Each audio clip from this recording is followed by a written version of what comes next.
Hello आदाब नमस्कार सत श्री अकाल। डॉक्टर भीमराव अंबेडकर यूनिवर्सिटी के कम्युनिटी रेडियो 90.4 मेगाहर्ट्ज जागरा की आवाज पर मैं पूजा एक बार फिर से आप सभी को नमस्कार करती हूं। आपका बहुत बहुत स्वागत करती हूं। Ministry of chemical and fertilisers की ओर से यारा फर्टिलाइजर इंडिया प्राइवेट लिमिटेड के सौजन्य से हम किसान भाइयों के लिए एक स्पेशल सीरीज लेकर आ रहे हैं। जी हाँ, ये कार्यक्रम है जिसमें हम अपने किसान भाइयों को किस तरह से बेहतर कृषि कर सके, खेती बाड़ी कर सके और उसका फायदा उठा सके, इस पर जानकारियां देते हैं। और जैसा मैंने आपको बताया कि यारा फर्टिलाइजर इंडिया प्राइवेट लिमिटेड के सौजन्य से ये कार्यक्रम है, तो हमारे बीच यारा के ही एक्सपर्ट्स मौजूद रहते हैं। एक बार फिर से मैं पुनः स्वागत करना चाहती हूँ श्री शुभम श्रीवास्तव जी का, जो है असिस्टेंट एरिया एग्रोनॉमिस्ट यारा फर्टिलाइजर इंडिया प्राइवेट लिमिटेड से। नमस्कार सर, एक बार फिर से आपका बहुत बहुत स्वागत है जी, थैंक यू। और पिछले कार्यक्रम में जैसे हमने बात की थी मक्का के बारे में, तो हम उसी को हम आगे बढ़ाना चाहते हैं, क्योंकि अब हमारे पास बहुत समय है बात करने के लिए जी, और बिल्कुल। बहुत सारी और जानकारियां भी मक्का पर हम आपसे जानना चाहेंगे। तो शुभम जी, आज के कार्यक्रम में मेरा आपसे सबसे पहला सवाल यही रहेगा कि आगरा क्षेत्र में मक्का की खेती को लेकर क्या-क्या चैलेंजेस हमारे किसान भाइयों को फेस करने पड़ते हैं और किस तरह से आप उनका सॉल्यूशन देते हैं? जी, बहुत-बहुत धन्यवाद आपका इस प्रश्न के लिए। और ये काफ़ी महत्वपूर्ण प्रश्न भी मानूँगा मैं किसान के तौर पे, क्योंकि उसकी फसल में अगर वो खेती करने की ओर जा रहा है, तो कुछ न कुछ विविधाएँ, असुविधाएँ उसके खेत में लगी रहेंगी। चाहे वो उसके पौधे के बढ़वार को लेके हो, चाहे उसको पौधे को वातावरणीय दाब को लेके हो, चाहे उसके वो खादों की आपूर्ति के लिए हो और चाहे वो उसकी बीमारी या खरपतवार प्रयोग के लिए हो। हमने पिछले एपिसोड में थोड़ा-सा खरपतवार और थोड़ा-सा कीटनाशकों के विषय पे चर्चा किया था बिल्कुल। और अभी जो हम मुख्य चर्चा करेंगे वो पौधे के पोषण प्रबंध पे करेंगे। तो पौधे का पोषण प्रबंध ही कहीं न कहीं चैलेंजेस से जुड़ा हुआ है या कनेक्टेड है। हुँ। अगर हम अपने पौधे का, अपनी फसल का आपूर्ति भोजन के लिए एक पोषण प्रबंध के तरीकों से करते हैं। अगर हम अपने तौर तरीकों में खाद के तौर तरीकों में बदलाव नहीं करेंगे या एक तरीके से अपने फसल को हम खाद की आपूर्ति नहीं करेंगे, तो पौधा हमारा प्रारंभिक अवस्था से ही दुबला-पतला, कमज़ोर होगा, उसकी निकलने वाली शाखाएँ कमज़ोर होंगी और जो आगे जाके उसे गुणवत्ता युक्त नहीं बनाएँगी। कमज़ोर पौधे में ही ज़्यादा बीमारियों का भी प्रकोप होगा, जो कि हमारी इस मुख्य फसल जो मुख्य पे चर्चा कर रहे हैं, उसके दाने भरने में समस्या का कारण बन सकती हैं। भुट्टे एक साइज़, एक आकार के ना हों, उसमें समस्या पैदा कर सकती हैं। दाने पूरी तरीके से भरना है, आपका जो भुट्टे का जो निचला पार्ट होता है, वो हुँ। खाली रह जाता है, वो हो। साथ ही साथ इनमें सेटिंग की प्रॉब्लम भी देखने को मिलती है। तो आज जो मुख्य विषय रहेगा, वो हम यही चर्चा करना चाहेंगे कि पौधे की भोजन के लिए जो हम पोषण प्रबंध देने जा रहे हैं, उसके तौर तरीके कैसे हों?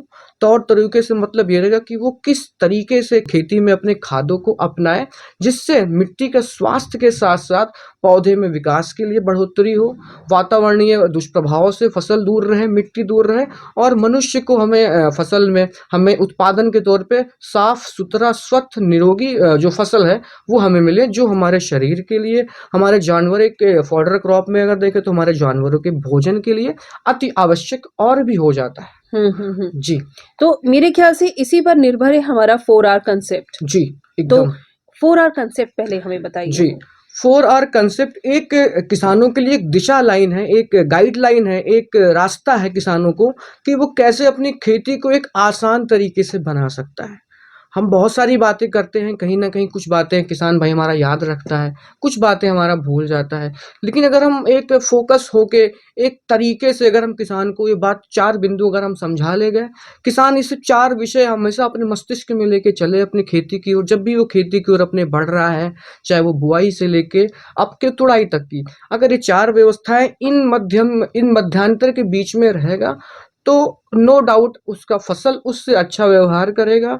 वातावरणीय दाब में चाहे वो तापमान है उसका ऊपर-नीचे में ही फसल अच्छा खड़ा रहेगा, उस पे कोई दुष्प्रभाव नहीं पड़ेगा, मिट्टी का स्वास्थ्य बढ़िया बना रहेगा, फसल जैसे-जैसे स्वस्थ निरोगी होके अपनी आने वाली अवस्थाओं में आगे बढ़ती रहेगी, वो हर अवस्था में चाहे वो भुट्टे का निर्माण की अवस्था हो, भुट्टे में दूध भरने की अवस्था हो या भुट्टे आखिरी तुड़ाई की अवस्थाओं में, सारी अवस्थाओं में भुट्टे स्वस्थ, निरोगी और चमकदार रहेंगे। और सुंदर भी और दिखेंगे। सुंदर भी दिखेंगे। तो 4 और कॉन्सेप्ट इन सभी बातों पे निर्भर करता है। हुँ, 4 हुँ। और कॉन्सेप्ट एक सीधा-सा साधारण साधारण सा कॉन्सेप्ट ये है जिसमें हम किसान को निर्धारित करते हैं कि वो 4 विषयों पे मुख्य तरीके से नियंत्रित रहे या सधा रहे या याद करके रखे। 4 बातें वो क्या है?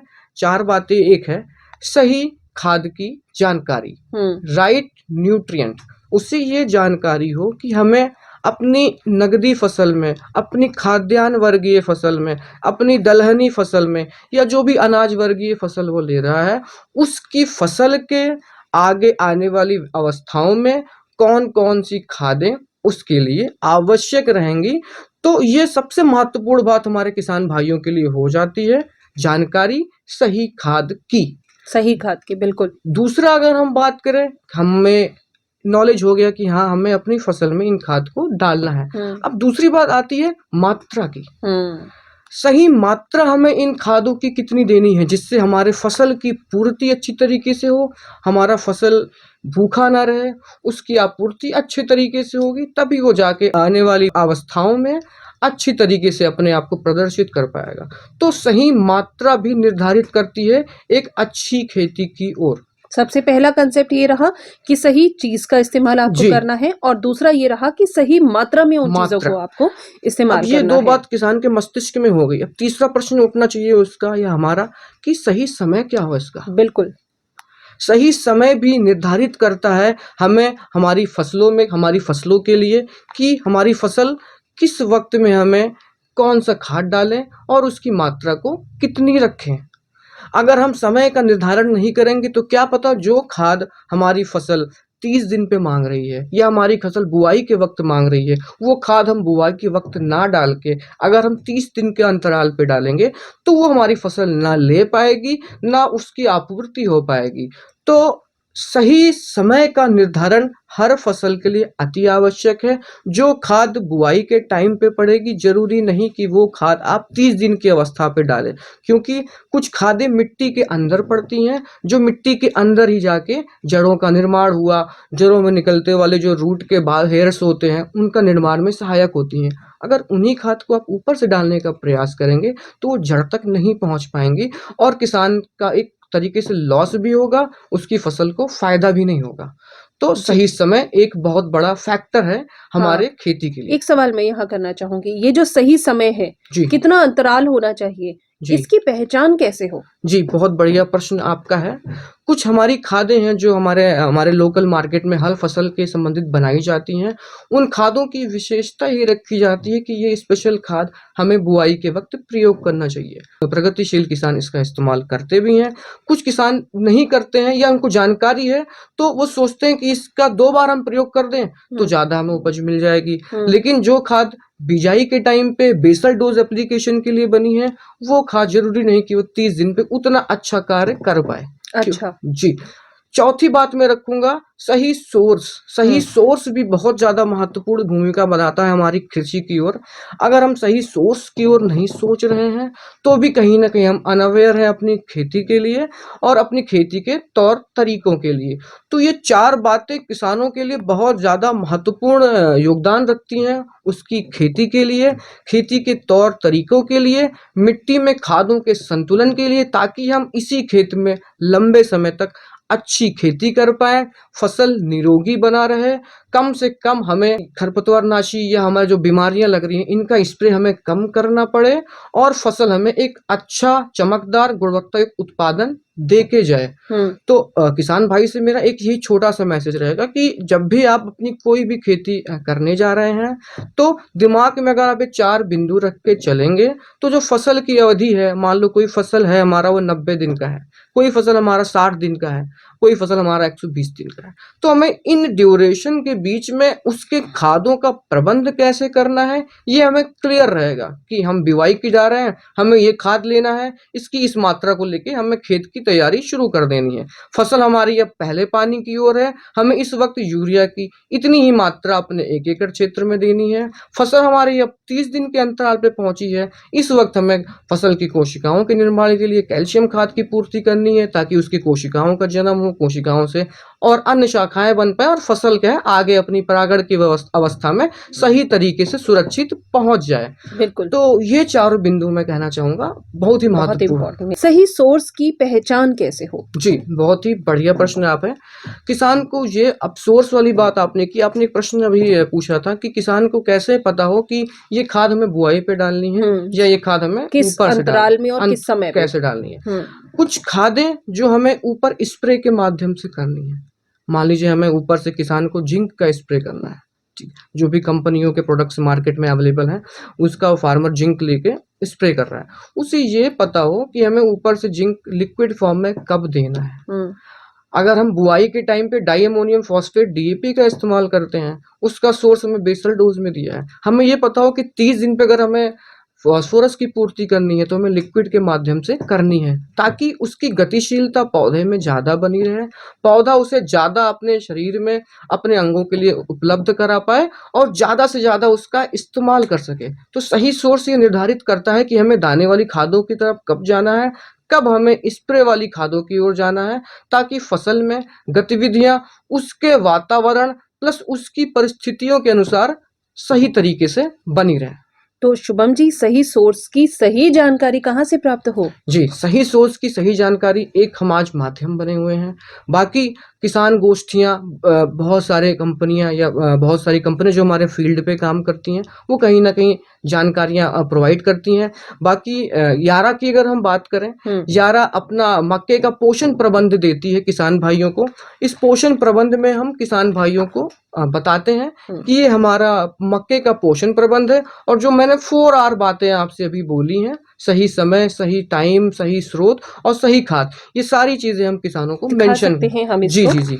ये सारी जानकारी हम अपने क्रॉप प्लान में, इसको हम या मेज का क्रॉप प्लान बोलेंगे या मक्के का पोषण प्रबंध बोलेंगे, ये सारी जानकारी हम किसान को अंकित करके उसके इस फॉर्म में अवेलेबल कराते हैं, ताकि उसे अपनी फसल की आवश्यकता अनुसार अलग-अलग अवस्थाओं में खादों के तौर तरीकों का ज्ञान हो और वो अपनी खेती को सुगम तरीके से करता रहे और अच्छा उत्पादन के साथ-साथ अपनी मिट्टी के स्वास्थ्य का भी ध्यान बनाए रखे। जी, जी। मुझे लगता है शहर-शहर में यारा की कुछ ऐसे ऑफिसेज़ हुआ करते होंगे, कुछ ऐसे जी। नॉलेज सेंटर होंगे। क्या जी। आगरा क्षेत्र में भी कोई जी। ऐसा नॉलेज सेंटर है जहाँ किसान अप्रोच कर सकें, किसान भाई पहुँच सकें और जी। जानकारी ले सकें? आगरा में हमारा वाईकेजीसी के नाम से यारा नॉलेज ग्रोथ सेंटर एक हमारा मिनी मॉडल हब है। ये मॉडल कम हब फार्मर्स नॉलेज रूम ज़्यादा है। यहाँ पे हम समय-समय पे किसानों को आने वाली फसलों या वर्तमान में जो चल रही फसलें हैं, उसके बारे में जानकारी साझा करा करते हैं। साथ में अलग-अलग उत्पादों के साथ में हम एक रिसर्च के रूप में ट्रायल्स भी अडॉप्ट किया करते हैं अपने पीछे फॉर्म में, जहाँ पे हम खुद एक एनालाइज़ करते हैं कि प्रैक्टिसेज़ में और कैसा क्या सुधार कर सकते हैं, या और कौन-कौन से नए खाद जो हमारे इंट्रोड्यूस होने वाले हैं, उनकी तकनीकी कैसे हम किसानों तक साझा कर सकते हैं। साथ ही किसान भाई को अपने नज़दीकी जैसे रिटेलर शॉप्स होती है, वैसे यारा की वाईसीएनसी शॉप होती है, जिसको बोलते हैं यारा क्रॉप न्यूट्रिशन सेंटर। वहाँ पे विज़िट करके अपनी आगामी फसल के बारे में या अपनी वर्तमान फसल की जो भी व्यवस्थाएँ हैं, उसके बारे में जानकारी आसानी से प्राप्त कर सकता है। जी, जी, जी। जी। और समय-समय पर मुझे लगता है इनके सवालों के जवाब भी आपकी ओर से दिए जाते होंगे जी, जी, नॉलेज जी। सेंटर में। जी। जी। मक्का पर आज हम बात कर रहे हैं, तो मैं ये भी जानना आपसे चाहूँगी कि मक्का की जो फसल है, उसमें जो पोषक तत्व हैं, वो किस तरह से कार्य करते हैं और किस तरह से सहयोग करते हैं? जी, ये बहुत ही बढ़िया प्रश्न रहेगा मक्के की खेती की दृष्टिकोण से। मक्के की खेती के लिए मुख्य, अगर हम बुआई की ओर जा रहे हैं, जैसे हमने बुआई पे अभी खरपतवारों के विषय में चर्चा की थी कि बुआई पे ये खरपतवार आ सकते हैं, इस पे आप इन चीज़ों का प्रयोग करें। मैं चाहती हूँ एक बार दोहराकर अगर आप बताएँ इस पर। जी, जी, जी। जैसे कि हम बुआई के समय अगर हमने अपने खेत तैयार कर दिया, हमने खेत में अपने पानी लगा दिया, हमारा खेत चलने लायक हो गया, तो उस टाइम किसान एट्राजिन का इस्तेमाल करता है कि जो शुरुआती दौर के खरपतवार हैं, वो पनप ना पाएँ, जो हम भोजन देने जा रहे हैं अपने बुआई के समय पे, उन भोजन को वो ग्रहण ना कर पाएँ और सीधे हमारे मक्के की फसल में लगे। फसल में जाए, अब बिल्कुल। प्रारंभिक अवस्था में जो खाद का प्रबंध करना है, उस विषय पे जो मुख्य चर्चा रहेगी कि हम बुआई के समय में खादों की व्यवस्था क्या रखें, ताकि जो हमारा बीज है, बीज हमारा मिट्टी के अंदर में है, उसका फुटाव बढ़िया हो। फुटाव जब बढ़िया होगा तो उसकी जड़ों का निर्माण अच्छा होगा, जड़ें अन्य शाखाएँ बनाएँगी, अपने सेकेंडरी रूट्स बनाएँगी, सेकेंडरी रूट्स ही मिट्टी से पानी है, भोजन है, वो पौधे तक अवेलेबल कराएँगी, फिर जाके एक नन्हे पौधे का जन्म होता है। तो जो किसान बुआई में जब भी खेती करने के लिए जाए, तो वो अपना 1 एकड़ में 1 बैग डाई अमोनियम फॉस्फेट का इस्तेमाल करें। 50 किलोग्राम 1 एकड़ के लिए डाई अमोनियम फॉस्फेट, जिसमें 18% नाइट्रोजन और 46% फास्फोरस होता है। ये फास्फोरस मिट्टी में जाके जो हमारा बीज है उसके जड़ के निर्माण में, उसकी शाखाओं के निर्माण में और जो रूट में उपयोगी सहायक जड़ों में जो उपयोगी सहायक उसके हेयर्स होते हैं उनको निर्माण करने में सहायक होता है, जिससे रूट मिट्टी में उपलब्ध खाद को आसानी से पौधे तक स्थानांतरित करते रहते हैं और साथ ही साथ जो पानी है उसकी क्षमता को ऊपर बढ़ाए रहते हैं। तो बुआई के टाइम पे आप डाई अमोनियम फॉस्फेट का इस्तेमाल करें और क्लोराइड फ्री पोटाश का इस्तेमाल करें, जिसमें क्लोराइड की मात्रा ना हो, क्योंकि क्लोराइड कहीं ना कहीं हमारी मिट्टी में जाके फसल को नुकसान बनाती है। क्लोराइड फ्री पोटाश का इस्तेमाल करने का मुख्य कारण जो है वो है कि अगर आप मिट्टी में बीज आपने लगाया है, आपने कोई नई फसल बोई है, तो मिट्टी में आपके पुराने फसल के अवशेष भी कहीं ना कहीं पड़े होंगे, कुछ कीड़े मकोड़े हो सकता है अंडे भी पड़े हों जो आपके बीज को प्रभावित कर सकते हैं। पोटाश का कार्य यही मुख्य रूप से होता है कि पौधे को या पौधे के बीज को बीमारी से लड़ने की क्षमता प्रदान करना, उसके अंदर वो जो स्ट्रेस कैपेसिटी है वो डेवलप करना, रेसिस्टेंसी पावर डेवलप करना, ताकि पौधा निरोगी हो। जैसे हम लोग टीका लगवाते हैं बचपन में, पोलियो ड्रॉप का लगवाते थे बचपन में, कि हमें इन फ्यूचर में कभी पोलियो की बीमारी ना लगे। बिजाई के टाइम पे पोटाश पौधे के लिए एक छोटा सा टीका के तौर पे कार्य भी करता है, उसकी रोग प्रतिरोधक क्षमता को बढ़ाता बहुत है। बढ़िया जी, रोग क्षमता को बढ़ाने का भी कार्य करता है, साथ में उसकी अन्य गतिविधियों में भी वो सहायक होता है। तो ये किसान भाई शुरुआती दौर में इन खादों से अपनी फसल की पूर्ति करें, जिससे पौधे का जो बढ़वार है वो अच्छी तरीके से होना शुरू हो जाए, पौधा अपना मॉइस्चर मेंटेन रखते हुए अपनी शाखाएं डेवलप करना शुरू करे और बढ़िया से अपना नया पौधा जन्म दे सके। फिर किसान भाई कभी कभी ये भी गलती करता है, वो नाइट्रोजन की पूर्ति के लिए यूरिया का इस्तेमाल करता है। तो ज़्यादा यूरिया का इस्तेमाल करना भी हमारी मिट्टी के लिए, हमारी फसल के लिए घातक होता है। इसीलिए हमेशा हमें यूरिया को 3 पार्ट में देना चाहिए। एक, हम जब पहले पानी की ओर जा रहे हैं उस वक्त हमने यूरिया लगा दिया। कुछ किसान भाई पहले पानी पे ना लगा के दूसरे पानी पे भी यूरिया लगाते हैं, वो भी एक अच्छी विधि है। जब फसल आपकी लगभग 25-30 दिन या 35 दिन के ड्यूरेशन पे हो, उस वक्त हमें यूरिया की कुछ मात्रा लगानी चाहिए 35 किलोग्राम एकड़ के हिसाब से। जो बाकी की हमारी यूरिया है हम उसको 10 दिन के अंतराल पे 30-30 किलो के हिसाब से देते रहेंगे। अच्छा, जी। तो ये तो बात हुई जब मक्का की खेती हमारी शुरुआती दौर में है और वो पौधा निकल के आ गया। जी। उसके बाद किस तरह की सावधानियां बरतनी चाहिए, किस तरह से ध्यान रखना चाहिए और क्या प्रोसीजर आगे फॉलो करना चाहिए? मक्का की फसल आपकी 30 से 35 दिन की अवस्था पे है। मैंने इसके पहले वाले एपिसोड में जिक्र की थी कि मक्का में कार्बोहाइड्रेट 70% होता है। तो कार्बोहाइड्रेट का सिंथेसिस करने के लिए जिंक एक पोषक तत्व है जो पौधे के लिए बहुत ज़्यादा आवश्यक होता है। जितनी भी हमारी खाद्यान्न वर्गीय फसलें हैं या हमारी अनाज वर्गीय फसलें हैं, उसमें जिंक एक अहम रोल अदा करता है। हमारे नियरेस्ट मार्केट में बहुत सारी अच्छी कंपनियों के जिंक अवेलेबल हैं। किसान भाइयों को उन्हीं जिंकों का इस्तेमाल करना चाहिए। और साथ ही साथ जो यारा फर्टिलाइज़र है वो भी अपना जिंक हमें यारा बीटा जिंट्रैक के रूप में हम अपने मार्केट में फार्मर्स के बीच में पहुंचाते हैं। तो जिंक का कार्य क्या है कि ये सफिशियंट सोर्स है आपका कार्बोहाइड्रेट को बनाने के लिए एक सफिशियंट सोर्स रहता है। साथ ही साथ ये फोटोसिंथेसिस रेट जो आपके पौधे के लिए चाहिए होता है, जिससे वो भोजन का निर्माण कर सके, उसके रेट में भी बहुत महत्वपूर्ण योगदान रखता है। रूट का गुच्छा, जो रूट होता है, रूट हेयर्स होता है, उनका गुच्छा बनाने में भी इसका कहीं ना कहीं अच्छा योगदान रहा है। और एंजाइमेटिक एक्टिविटीज, जो पौधे में एंजाइमेटिक एक्टिविटीज होती रहती हैं डे बेसिस पे, उनकी गतिविधियों में बनाने में भी एक महत्वपूर्ण योगदान रखता है। तो आप 30 दिन की अवस्था पे अगर जाए तो किसान को जिंक का स्प्रे के माध्यम से करना चाहिए, नहीं तो फिर कोटिंग के माध्यम से जो जिंक अवेलेबल है अन्य कंपनियों के, साथ ही साथ यारा बीटा प्रोकोट जिंक, उसको यूरिया के संग कोट करके अपने खेत में ब्रॉडकास्ट कर दें, जिससे कि जिंक की आपूर्ति हो जाए। और जिंक की आपूर्ति होने से ही पौधे में एक अलग सी ऊर्जा दिखने लगती है। अच्छा जी, अलग सी ऊर्जा दिखने लगती है और साथ ही साथ पौधा अपनी जो आगामी व्यवस्थाएं हैं उसमें आसानी से बढ़ना शुरू कर देता है, अपनी सारी क्रियाएं शुरू कर देता है, चाहे वो परागण की क्रिया आने वाली हो, वो सारी व्यवस्थाओं में अच्छे तरीके से लग जाता है, जो आगे चल के अच्छी अवस्थाओं में अच्छा गुणवत्ता देने के लिए लाभकारी होता है। जी, अंतिम चरण की ओर आते हैं। मक्के की फसल अब कटने की ओर है। इस समय पर किस तरह से ध्यान और सावधानी बरतनी चाहिए किसान भाइयों को? जी, जब मक्के की फसल हमारी लगभग फ्लावरिंग के पहले की अवस्था है, जब हम्म। हमारी फसल पहले फ्लावरिंग की ओर पहुंचेगी फिर कटने की अवस्था में पहुंचेगी। तो फ्लावरिंग के पहले हमें पहले ध्यान रखना चाहिए कि हमें बोरॉन खाद का इस्तेमाल करना चाहिए, जिससे कि क्या है, परागण क्रिया अच्छे तरीके से हो, और साथ ही साथ क्या है, उसके जो भुट्टे हैं वो सीड सेटिंग की समस्या उनमें ना देखने को मिले, और आगे चल के भुट्टा जो है हमें एक साइज का, जिसमें जिसके पूरे कॉब जो है, जो भुट्टे का पूरा भुट्टा है भरा हुआ बन के आए, और ज़्यादा से ज़्यादा हम उसको अच्छे से ले पाएँ। सीड सिटिंग मैं समझना चाहूंगी जी, क्या कि है? जो मक्के के जो दाने हो एक समान तरीके से निकल के आएँ, हम्म। जो लास्ट का भुट्टा खाली रह जाता है, कहीं नीचे न कहीं नीचे यस का नीचे हिस्सा। का, हाँ तो हाँ। कहीं न कहीं उसमें बोरॉन का भी काफ़ी अहम रोल होता है। वो हम्म। जगह खाली रहने की वजह से अगर बोरॉन की कमी है तो वो जगह खाली रह जाता है। साथ ही साथ साइज़ में भी ये कहीं न कहीं इम्पैक्ट डालता है। तो ये भी अति आवश्यक न्यूट्रिएंट है। और साथ ही साथ अगर बोरॉन की हम बात करें तो कैल्शियम की बात क्यों नहीं करेंगे, क्योंकि कैल्शियम और बोरॉन एक दूसरे के सहयोगी पोषक तत्व हैं। अच्छा। जी, और ये कैल्शियम अंतिम समय पर ही इस्तेमाल करना जी, है? 30 दिन की अवधि पे इस्तेमाल 30 करना दिन है। की। जी, 30 दिन के अंतिम समय पे पहले आपको सिर्फ़ यूरिया का इस्तेमाल करना है नाइट्रोजन की पूर्ति के लिए, ताकि आपके पौधे में क्लोरोफिल का सिंथेसिस अच्छी तरीके से बना रहे और फसल आपकी कटाई की ओर आसानी से पहुँच जाए। हम्म। 30 दिन की अवस्था में एक बार हम फिर कैल्शियम का इस्तेमाल करेंगे। कैल्शियम का कार्य, जैसे हमारी ये खाल है कोशिकाओं से बनी है, हम्म। ऐसे कैल्शियम का कार्य कोशिकाओं के बनाने में होता है, कोशिकाओं के निर्माण में होता है, जिससे पौधा अपनी शाखाएँ बना सके, और शाखाएँ बनाते ही वो अपने फल का निर्माण सही तरीके की ओर पहुँचे। साथ ही साथ कैल्शियम का कार्य भुट्टे में चमक के लिए भी बहुत ज़्यादा महत्वपूर्ण होता है। ये भुट्टे की चमक को ही बनाता है। साथ ही साथ ये आपके भुट्टे की जो स्टोरेज कैपेसिटी है, इसमें भी महत्वपूर्ण योगदान निभाता है।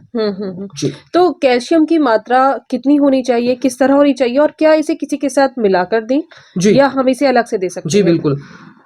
कैल्शियम की मात्रा अगर हम 1 एकड़ की बात करें तो 25 किलोग्राम 1 एकड़ में इसकी मात्रा सफिशिएंट होती है, जितना उसके पौधे को रिक्वायरमेंट होती है।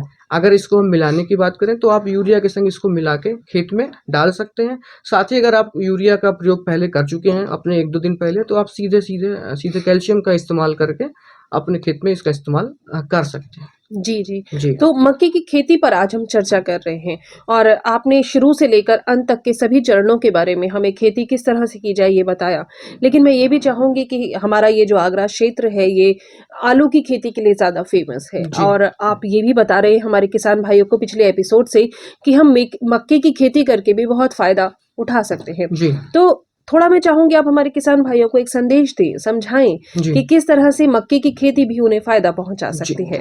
मेरा सभी किसान भाइयों से यही एक अनुरोध रहेगा कि आलू की खेती करने के बाद आप कुछ क्षेत्र में मक्का करना शुरू करें। हर किसान के लिए नई फसल एक चैलेंजिंग फसल होती है, क्योंकि उसके पहले उसका कोई एक्सपीरियंस या कोई अनुभव नहीं होता है कि हमें कैसे क्या लागत लगानी है, कैसे हमें खर्चे इसमें स्पेंड करने हैं, हमें कब-कब खाद की व्यवस्था करनी है, कब-कब पानी की व्यवस्था करनी है, कब-कब खरपतवार नियंत्रण, और कब-कब हमें दवाइयों का प्रयोग करना है। तो पहले आप कुछ क्षेत्र में मक्का लगाने का शुरुआत करें। एक बार अगर आप लगाएँगे, जानकारियाँ जो आपसे संबंधित हैं वो आपको रेगुलर बेसिस पे हमारे और आपके माध्यम से दी जा रही है, और किसानों के पास और भी स्रोत हैं, यूट्यूब भी एक बड़ा माध्यम है जानकारी साझा करने के लिए। तो एक बार आप आगे बढ़ेंगे, खाली खेत में अगर आप एक क्षेत्र में मक्का लगाते हैं, अगर वो आपको अच्छा लागत देके जा रहा है, तो आप खुद अगले साल सोचेंगे कि खाली होने से बेहतर है हमें कुछ ना कुछ वो दे के जा रहा है। बिल्कुल, बिल्कुल। जी। और साथ ही साथ आलू की खेती आप अच्छी तरीके से करती रहें। तो यही मेरा एक लास्ट मैसेज रहेगा कि नए किसान जो भी अभी आलू के बाद कुछ खेती नहीं कर रहे हैं, खाली ज़मीन छोड़ दे रहे हैं, वो कुछ क्षेत्र में मक्का की खेती अपनाएँ और फिर अपने इनकम को और बेहतर बनाएँ। बिल्कुल, बिल्कुल। क्या मक्का की खेती में लागत ज़्यादा लगती है? जी नहीं, मक्का की खेती में जितना किसान हमारा आलू में इन्वेस्टमेंट करता है, उससे बहुत ही ज़्यादा कम हमारा इन्वेस्टमेंट हमारा मक्के में होता है। तो मक्का कम लागत में हमें अच्छा रिज़ल्ट, अच्छा उत्पादन दे सकता है और हमें अच्छा मुनाफ़ा दे सकता है। तो ट्राई ज़रूर करना चाहिए, जी। और आप चाहें तो अपने सभी सवाल हम तक पहुँचा सकते हैं। हमारे यूट्यूब पेज पर आप इस कार्यक्रम को देख रहे हैं, लगातार देख रहे हैं। आप अपने सवाल वहाँ लिखकर हम तक पहुँचा सकते हैं।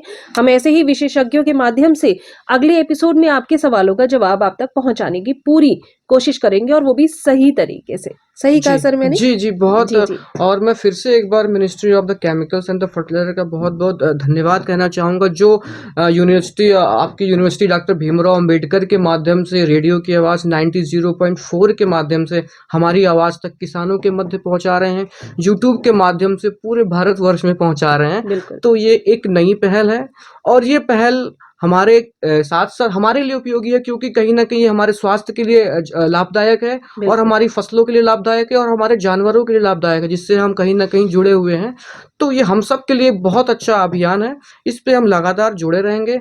नए-नए विषयों पे जो भी हमारे लोकल क्षेत्र में चल रही हैं, जो भी लोकल क्षेत्र की समस्याएँ हैं, आगामी फसल के विषय में, वर्तमान फसल की पोषण प्रबंध में, इन सभी विषयों पे बहुत सारी जानकारियाँ विभिन्न-विभिन्न लोगों के माध्यम से साझा करते रहेंगे और जिसके मेन माध्यम आप हैं। तो मैं इसलिए आपको बहुत-बहुत शुक्रिया, थैंक यू करना चाहूँगा इस थैंक यू सर। कहम को आगे बढ़ाने के लिए। बिल्कुल।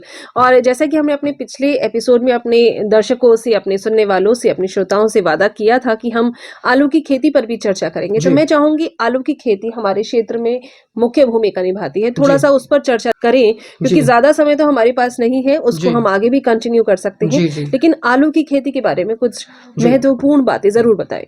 हमारा आलू का क्षेत्र आगरा के इर्द-गिर्द अगर मैं बात करूँ, मथुरा में भी अच्छी हमारी खेती आलू की होती है। हमारे आगरा के खंदौली क्षेत्र जो कि सबसे बड़ा क्षेत्र हमारा आलू का है, जहाँ पे अच्छे खासे कोल्ड स्टोरेज भी अवेलेबल है, जहाँ किसान अपना आलू आसानी से संग्रहित करके लंबे समय तक रख सकता है। ऐसे क्षेत्रों में जहाँ किसान मुख्य रूप से आलू पे निर्भर है, वहाँ किसान की अभी 35 से 40 या 45 दिन की अवस्था में आलू चल रहा है। इस अवस्था में अगर हम फास्फोरस की पूर्ति करते हैं, फास्फोरस खाद की प्रोवाइड कराते हैं, तो आलू की साइज़ बढ़ाने के लिए काफ़ी ज़्यादा ये महत्वपूर्ण भूमिका निभाएगा। साथ ही साथ ये आलू के वज़न में भी अच्छा खासा सहयोग रखता है। बस हमें बात हमें ध्यान जो रखना है, सोर्स वाली बात को यहाँ पे हमें जोड़ना बिल्कुल। है कि हुँ। हमें फास्फोरस को किस सोर्स में देना है। हमेशा हमें फास्फोरस को लिक्विड फॉर्म में स्प्रे के माध्यम से अपने आलू के खेत में स्प्रे करना है। साथ ही साथ अगर हम, जैसा कि कैल्शियम के बारे में भी हमने आपको बताया था कि हर फसल में 30 दिन की अवस्था में या 35 दिन की अवस्था में कैल्शियम खाद आवश्यक होता है, क्योंकि वो कोशिकाएँ बनाता है। हुँ। कोशिकाएँ अच्छी तरीके से बनेंगी तभी एक अच्छा मजबूत दाना बनेगा और मजबूत दाना ही अच्छा मूल्य दे के जाता है। तो 30 दिन 35 दिन की अवस्था में कैल्शियम खाद का इस्तेमाल करें। साथ में ही फास्फोरस की पूर्ति के लिए आप जो भी लोकल में स्प्रे के माध्यम से फास्फोरस अवेलेबल है, उसका प्रयोग करें, जो भी अच्छी कंपनियाँ प्रोवाइड कराती हैं। यारा बीटा सेनिफॉस के रूप में फास्फोरस की पूर्ति कराता है। तो मैं किसान भाइयों से ये अनुरोध करना चाहूँगा कि इन खादों का इस्तेमाल करें। अपने नज़दीकी रिटेलर शॉप या वाईसीएनसी पे जाके इसकी अन्य और जानकारी आप उनसे ले सकते हैं। जी, जी।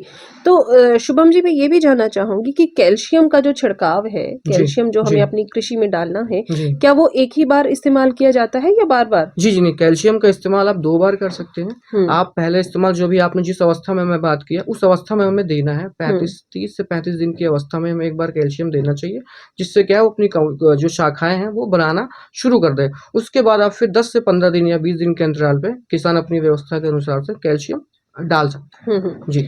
हम मक्के की खेती और आलू की खेती दोनों पर ही बात कर रहे हैं, तो मैं ये भी जानना चाहूँगी कोई ऐसा बहुत ही कॉमन सा जो बहुत ही जाना-पहचाना सा कीड़ा है जो हमारी इस खेती पर लग जाता है और उसकी पहचान हमारे जो नए किसान भाई हैं, वो अभी तक नहीं कर पाए हैं। जी। तो वो कौन-सा कीड़ा है? क्या हम आज उसकी पहचान कर सकते हैं? आलू और मक्का दोनों में अच्छा, अलग-अलग अच्छा। बताइएगा। मक्का मक्का की खेती जो मैंने आपको बताया शुरुआती दौर में ही, अगर आपको दिख रहा है कि ऊपर व्हाइट सा रुई जैसा अगर आपको सिम्पटम देखने को मिल रहा है, तो उसके अंडे आप उसको हटा सकते हैं। हुँ, या इन्फेक्टेड प्लांट्स के जो इन्फेक्टेड प्लांट्स है जहाँ पे सूड़ी आ चुकी है, वो सूड़ी वहीं पे रह के अपना कार्य शुरू कर देती है।